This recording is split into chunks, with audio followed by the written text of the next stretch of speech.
As reported in the news, Pastor Apollo Kibuloy, founder and leader of the Kingdom of Jesus Christ, along with 5 others, was charged with sexual abuse and other acts of abuse under Republic Act number 7610 in March this year. They were also charged with qualified human trafficking under Republic Act number 9208. Last April, the warrant of arrest was issued against Pastor Kibuloy and the 5 other individuals. Unfortunately, authorities were unable to serve the warrant against the pastor. Apparently, he could not be found. This is what now brings us to the June 10, 2024 incident. The PNP conducted an operation simultaneously in 3 locations within Davao City in order to serve the warrant against Pastor Kibuloy. Let us watch this video. Minister po ng Kingdom of Jesus Christ, Central Headquarters. Our resource persons here, the police officers, were not there during the June 10 po. So, I don't think so. They don't know what really happened. I was there po, personally po, June 10. Kung nakita mo po yung video, ako po yung unang sumampa, humarap po sa police. Mr. Chair, nananalangin po kami sa time po na yon. Dinistorbo po ng mga kapulisan na para mga barumbado at parang susulong po ng gyera, complete full battle gear po. Kaya po nagtakbuhan po kami doon sa gate. Sabi po ni General Marbil, Mr. Chair, we used women, children as human shield. Akala po namin, Mr. Chair, magaling po yung mga intelligence po ng ating kapulisan at pinag-aralan po nilang mabuti. Natural po, Mr. Chair, nananalangin po kami, whole family nandun po lahat.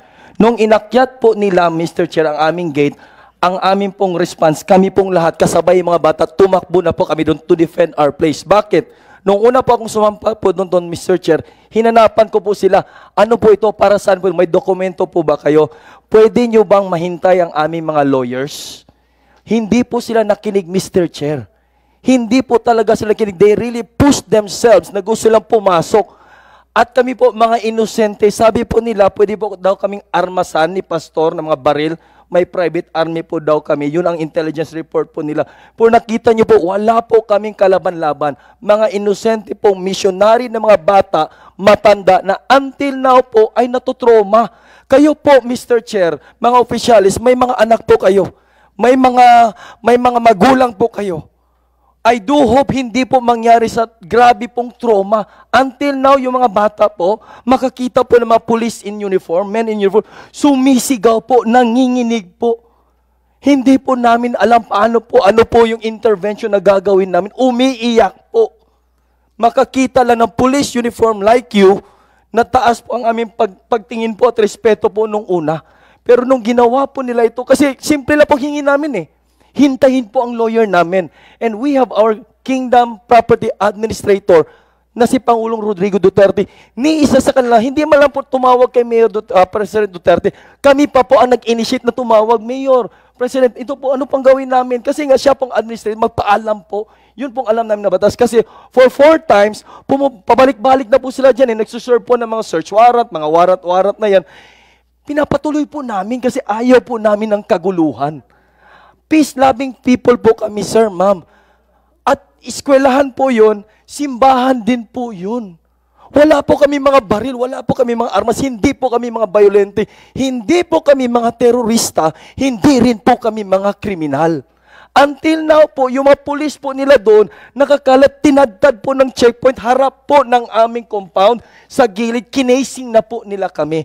And when we approach them, magtatanong lang po kami, Sir, ano pong pangalan, pwede po bang makuha ang ID niyo? Kasi para masiguro lang namin kung pulis ba yan. Pwede pong NPA, magdamit lang po ng pulis, pwede pong iskalawag, pwede po preso na pakawala, damitan po ng pulis, magpiring, wala pong makita mata. Magtatanong kami, maghingi ng ID, police badge number. Wala pong may pakita, magtakbuhan po para pong walang narinig. And then, according to General Torre po, sabi po niya na panggabi lang po yung checkpoint. Hindi po, 24 hours po. Nandun po kami sa harap, nakabantay po. Kami po ang nakasaksi. And then, may kakulangan po ba tayo ng pulis? Binagsak po doon sa Davao City, sa harap po mismo ng aming compound, lahat ng mga pulis. Bakit may Region 10 po doon? May Highway Patrol Group pa, may HPU, may Regional Mobile Group pa, DCPO, PNP Region 11, taga-barracks pa. Nagkampo na po sila doon sa harap ng aming compound po, sir. Grabe po ang pag-terrorize at ang trauma po naramdaman po namin, lalo na po ang mga kabataan. Kung may mga anak po kayo at may mga konsensya. Nagsisigaw, parang nababaliw po yung mga bata namin doon, sir. Ano pong gawin po namin doon, sir? May intervention po ba kayong in-offer? Akala po namin na pinag-aralan nyo, napag-aralan nyo ba through your intelligence na simbahan yun, community yun, marami mga pamilya-pamilya doon. Eskwelahan din po yun, sir. Marami po mga estudyante doon. Kaya hanggang ngayon nagbabantay po kami. In disguise po ng police visibility, in disguise po ng pa-checkpoint po ninyo. Hindi po kami mga bobo, sir. Alam po namin kami po ang pakay nila. Tinatanungan, bakit kayo nakatakip ng mukha? What they did po, sir, tinotraumatize, tiniterrorize po nila kami doon na nakatira. For 40 years po, Mr. Chair, nakatira po kami dyan. Past administration po, wala pong ganitong nangyari sa amin. Two generals already, which I think need to be properly corrected, Your Honor. If a person has a warrant of arrest, Your Honor, the subject of the warrant of arrest has two options. Either he submits himself to the jurisdiction of the court, or he questions the finding of probable cause, Your Honor, which Senator Lacson did. Okay? And if the DOJ would not side with him, he can go on certiorari to the Court of Appeals without ever surrendering. Santiago case would prove that. So, a person, even if he has a warrant of arrest, can choose to exhaust all of his remedies, Your Honor, such as but not limited to questioning the finding of probable cause.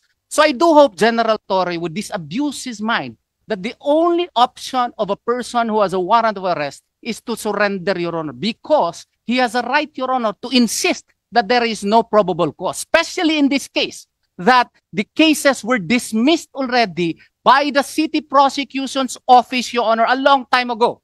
And the complainant in this case filed a petition for review 4 years ago, Your Honor, and this was not acted upon by the Department of Justice, and this was only acted upon when it became fashionable to attack Pastor Apollo Sikibuloy, when there was already a Senate investigation being instigated by Senator Hontiveros. All of a sudden, voila, there is already a resolution on the petition for review. We did not file it, it was the complainant. We filed a motion for reconsideration, Your Honor, a long time ago. Until now, there is no resolution as to it. And then a few days thereafter, that there was a resolution, we have a warrant of arrest. So as a lawyer, Your Honor, I filed motions, Your Honor, so that the warrant of arrest, as well as the information, can be invalidated by the court. That is a remedy provided for by the rules of court. So therefore, General Torre cannot dictate upon Pastor Apollo Sikibuloy as to what to do. Several instances in the past, such as perhaps former Senator Honasan, I do hope he will forgive me. Ocampo, Satoru Ocampo also did that in the past, Your Honor, by questioning the finding of probable cause. If these were available to those persons, why not to Pastor Apollo Sikibuloy? They are always describing my client as a fugitive. What is your legal basis? The last basis, Your Honor, is Republic Act 11983, passed only on March 11 of 2024. What is the definition, legal definition of a fugitive under the present dispensation, Your Honor? According to Section 3G, those who flee under the following circumstances after conviction by a Philippine court to avoid prosecution. That is our prevailing law. So therefore, for the police authorities to always say that my client is a fugitive, excuse me, under what legal basis? Even if you use, Your Honor, U.S. court decision and even Black's law definition, Your Honor, it provides a fugitive from justice is a person who, having committed a crime, flees from the jurisdiction of the court where the crime was committed or departs from his usual place of abode and conceal himself within the district. That is Black's law definition. If we will use likewise Supreme Court decision, Rodriguez versus Comelec, Labao versus Comelec, it includes those who after conviction flees to avoid punishment, but also those who after being accused flee to avoid prosecution. So we are still questioning the after being accused. So for the PNP to always claim that my client is a fugitive, under what legal basis? Can you please cite to us? Just because he has a warrant of arrest? And can you rightfully say that he has knowledge of that warrant of arrest? Did you present evidence? In Labao versus Comelec, Your Honor, the Supreme Court, he was a candidate for mayor. There was even a warrant of arrest. And they even tried to arrest him in a church, Your Honor. Yet the Supreme Court did not consider him as a fugitive from justice. What would be the basis of the PNP? Require Pastor Apollo Kibuloy to surrender? And require us to surrender him? What right do I have to require my client? I'm just a lawyer, Your Honor, a glorified agent of my client. I cannot tell my client to surrender. That is not within my power. If I do that, I might be disbarred, Your Honor. So I do hope and pray that the PNP should likewise perhaps do more research in accusing certain persons as a fugitive, or that require the lawyer to surrender him or his members. We do not have that power. An accused has the right to also insist to avail all of his remedies provided for under the rules of court. And Pastor Apollo Kibuloy is precisely doing that. Thank you. We get your point loud and clear, Attorney. But I think you will still agree with me when I say that as long as a person is covered with a live warrant of arrest, hindi mo rin siguro mabiblame ang police kung talagang Yes, Your Honor. We agree with that. Trabaho talaga ng police yan. No quarrel with that, Your Honor. No quarrel with that. Ako, I've been a policeman. Magka-problema ako kung hindi ko implement yung warrant of arrest na yan. So sana along that line din, tingnan rin nyo yung police na trabaho nila yan. As long as they're doing their job properly, regularly, legally, sana intindihin rin natin. Yes, Your Honor. Yun lang rin sa akin, ha. I want to be neutral here on both sides. Mahal ko kayo, mga kababayan ko kayo from Davao City. Itong police rin, alam ko rin yung sitwasyon nila pagdating sa ganyan trabaho. Dumaan ako dyan eh. Yung hirap na hirap ka. You are under orders, merong warrant talaga, isi-serve mo. Kahit kaibigan mo, wala kang magawa. Kahit kapatid mo yan, kahit tatay mo yan, kung may warrant, you have to serve that talaga.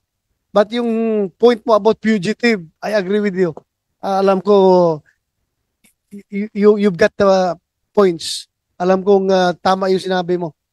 Yes, Your Honor. Wala kaming away po na may warrant si Pastor. We are contesting that. But when the police would try to implement the same, they should follow Rule 113, Section 11. Correct. Your Honor. They should. Yeah, wala, no question about that. Yes, Gawin Your Honor. talaga nila properly according to the law. Yes, Your Honor. Yun lang po ang sa amin. Na yung rules of procedure, rules of engagement should be strictly followed sana. Yun lang po ang hiling po namin na hindi naman po ginagawa.